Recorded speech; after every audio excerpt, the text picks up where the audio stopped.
Sige lang. Mag-vlog ka, oh. Sige, vlog ka. Yan, nagigisa po ako ng kamatis at sibuyas. Tapos, Hindi ko na pa nawat. kaya medyo pula yan mga kasabi dahil nilagyan ko po yan ng ketchup. Ayun. Alam niyo ba kung anong ihalo ko nito mga kasabi ha? Ito. Itlog. Yan. Ginisang itlog yan mga kasabi.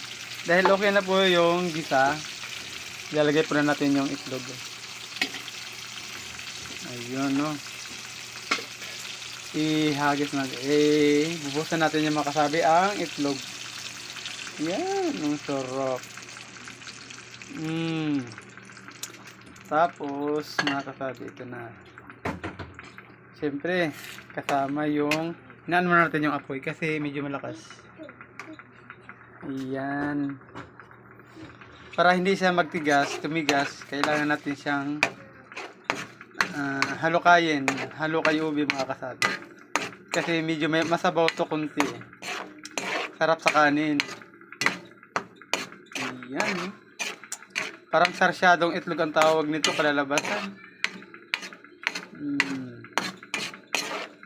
Hanggang maiga lang siya, matuyo, ayan. Tumigas siya. Kailangan putputin natin yung ilalim para hindi tumigas yung pinaka manunuot yung ano sa gilid. Ayan.